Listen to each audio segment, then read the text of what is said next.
Ces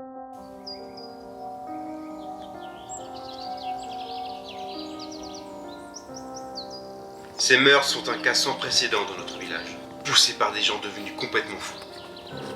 La cause officielle, des champignons. Du moins, c'est ce que la police nous dit. Les villageois, eux, ont une autre version. Ils ont déjà désigné leur coupable. L'étranger, qui, comme par hasard, est arrivé pile au moment où les meurtres ont commencé.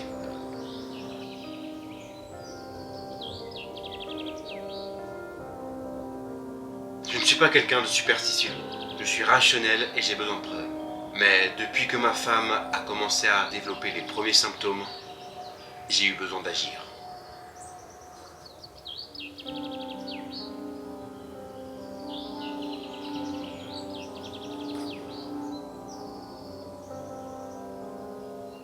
Comment une personne rationnelle peut réagir lorsque l'un de ses proches est directement impliqué?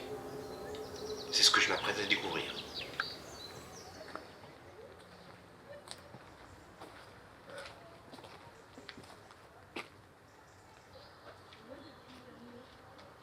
Je ne suis pas un grand fan de cinéma horrifique. Pas parce que j'en ai trop peur, au contraire, très peu de films horrifiques m'ont satisfait.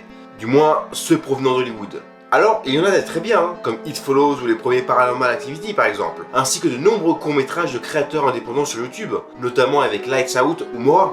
En revanche, il y a un autre type de cinéma que j'aime beaucoup, comme nombre d'entre vous, c'est le cinéma sud-coréen. Le cinéma sud-coréen existe depuis des années, notamment dans les années 2000 avec la trilogie de vengeance de Park Chan-wook. Mais il a connu une énorme cote de popularité depuis les débuts des années 2020 avec l'oscarisé Parasite de Bong Joon-ho et la série Netflix Squid Game. Mais je ne vais pas vous raconter toute l'histoire du cinéma sud-coréen. Tout ça pour vous dire que ce cinéma possède énormément de genres, avec l'action, le drame, la romance, le thriller, la science-fiction et bien sûr, l'horrifique. Pour cette vidéo, j'ai longuement hésité avec le film Memories of Murder, sorti en 2003, et réalisé par Bong Joon-ho, le papa de Parasite et de Snowpiercer pour ne citer que. Inspiré d'une histoire vraie, des policiers de la campagne sud-coréenne cherchent un mystérieux tueur en série, tuant de jeunes femmes dans les années 80. Dépassés par les événements, les policiers commettent plusieurs actes illégaux par soif de vengeance et à bout d'être pris pour des idiots par le tueur. Ce qui rend ce film d'autant plus terrifiant, c'est qu'à l'époque de la sortie du film, donc début des années 2000, le véritable tueur n'avait toujours pas été retrouvé, près de 20 ans après les premiers meurtres. Lors de la sortie de ce film, il raviva la rancœur des policiers qui décidèrent de rouvrir le dossier et de finalement capturer le tueur en 2013, soit 30 ans après les premiers meurtres. Le tueur aurait dit lors de son arrestation « Vous en avez mis du temps ». Pour se moquer des flics une toute dernière fois. Voilà, j'ai quand même réussi à vous parler de ce film. Mais ce qui m'a fait choisir de parler d'un autre film aujourd'hui, c'est déjà que Memories of Murders a pas mal de popularité sur les réseaux et que les réels crimes sont d'autant plus horribles que celles décrites dans le film. Le film dont je vais vous parler aujourd'hui a des similitudes avec ce dernier. Des policiers de la campagne sud-coréenne qui, suite à des meurtres étranges et horribles, sont à la recherche d'un potentiel tueur. Ou peut-être même plus. Alors comment faire un film d'horreur si la réalité est d'autant plus horrible? Peut-être faire appel au surnaturel, voire au divin.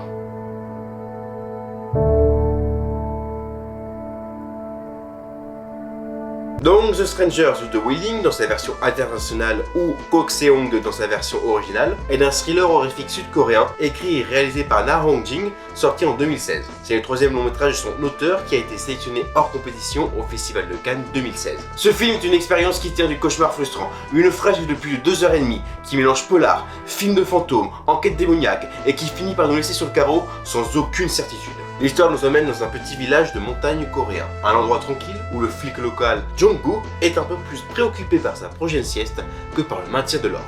Et c'est justement quand l'ennui s'installe que le chaos frappe. Une série de meurtres sauvages, inexplicables, commence à décimer la communauté. Les victimes se retrouvent atteintes d'une sorte de fièvre qui les rend violentes et les pousse à tuer leur famille avant de mourir. La cause? Une intoxication par des champignons vénéneux. Et ça, c'est ce que la police dit. Le village, lui, a déjà désigné son coupable, ou plutôt son bouc émissaire, l'étranger japonais, qui vit en ermite dans les bois.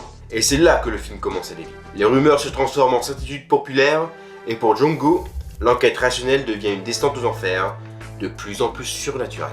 Ce qui rend ce film si particulier, c'est sa capacité à brouiller les pistes et à marier les genres avec audace. C'est typique du cinéma sud-coréen, mais le réalisateur de ce film pousse encore plus loin. On démarre d'abord par un polar horrifique, dans la lignée donc de Memories of Murder. Les scènes de crime sont brutales, dérangeantes, le malaise est palpable, l'incompétence de la police est presque comique, mais le grotesque se teinte vite de tragédie. Quand la propre fille de Jong-woo commence à montrer les mêmes symptômes de possession ou de maladie, le film bascule dans le registre de l'occulte. On assiste à des scènes de chamanisme absolument dantesques, notamment la fameuse scène de l'exorcisme parallèle, le Gut avec le chaman Il-gwang, ce moment où le rythme, les tambours et le montage créent une frénésie hypnotique.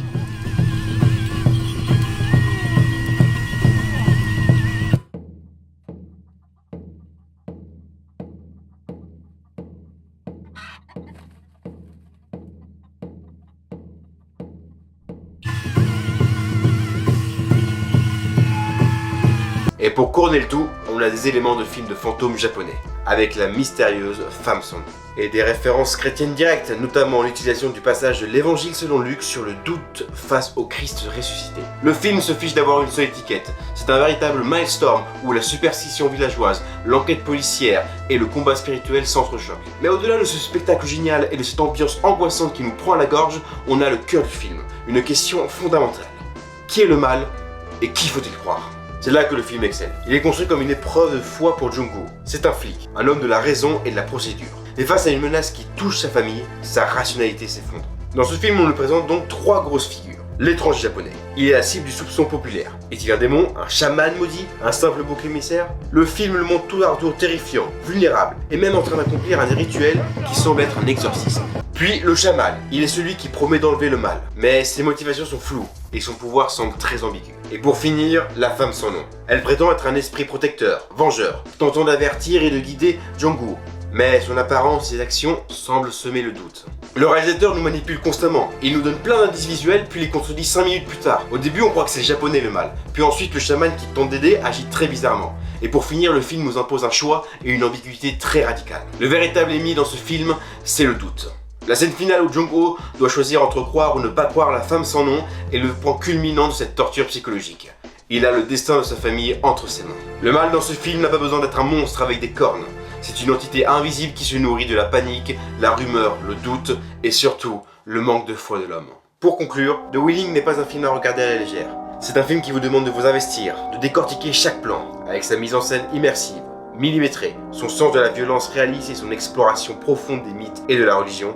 Ce film nous livre une œuvre d'une richesse thématique folle.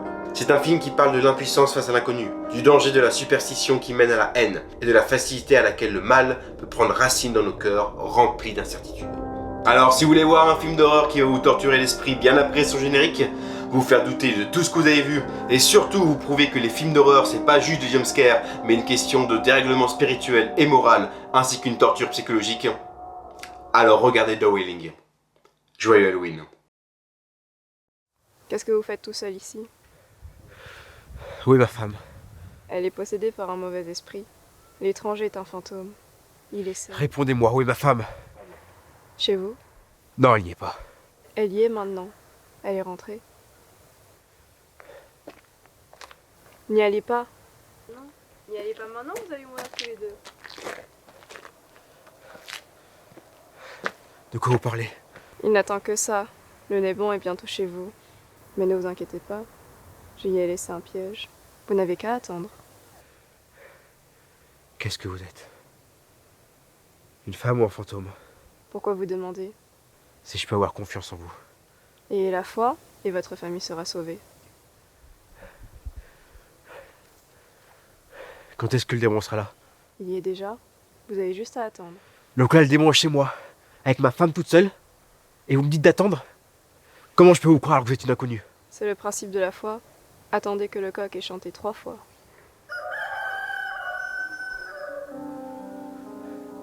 Mais elle est toute seule. Il faut que j'y aille. Le démon va vous anéantir. Attendez. Il faut que j'y aille.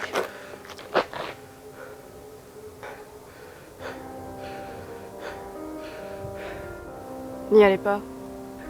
Et si c'était vous ? Si c'était vous depuis le début ? Comment je peux savoir ? Vous ne pouvez pas. Ayez la foi.